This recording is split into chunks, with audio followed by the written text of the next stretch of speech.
দাড়ি রেখে দেন। দাড়ি পৃথিবীর সমস্ত নবীদের সুন্নত হচ্ছে দাড়ি। একজন নবীও ছিলেন না যার মুখে দাড়ি ছিল না, সকল নবীরা দাড়ি রেখেছেন। দাড়ি রাখার অনেক ফজিলত আছে। আপনি যদি দাড়ি রাখেন তাহলে দেখবেন চেহারার চামড়াগুলো ভালো থাকবে। অনেক খ্রিস্টানরা, হিন্দু, বৌদ্ধ তারাও দাড়ি রাখে, সোয়াবের জন্য দাড়ি রাখে না। কারণ তারা ভালো করে জানে চিকিৎসা বিজ্ঞান বলছে বেশি বেশি ক্লিন শেভ করলে চামড়া শক্ত হয়, চোখের জ্যোতি নষ্ট। আপনি যখন দাড়ি রাখবেন স্কিন ঠিক থাকবে, চোখের জ্যোতি ভালো থাকবে।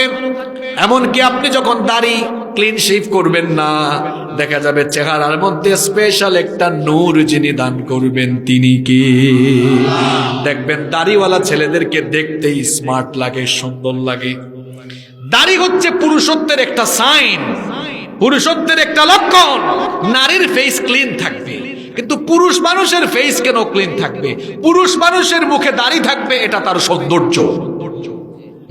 এখন অবস্থা হলে এমন দাড়ি রাখে না। কিছু কিছু ভাইয়েরা বলে হুজুর দাড়ি রাখবো।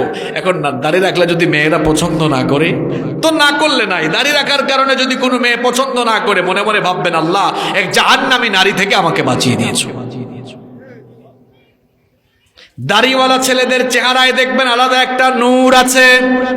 সুতরাং দাড়ি কাটবেন না, দাড়ি রাখতে হবে, কারণ দাড়ি রাখা নবীর সুন্নাত। সুন্নতি তরিকায় চলাফেরা করব, আমরা অসভ্যের মতো চলাফেরা করব না। নিজের মধ্যে হায়া শরম বিল্ড আপ করব। রাস্তাঘাটে মেয়েদেরকে ডিস্টার্ব করা যাবে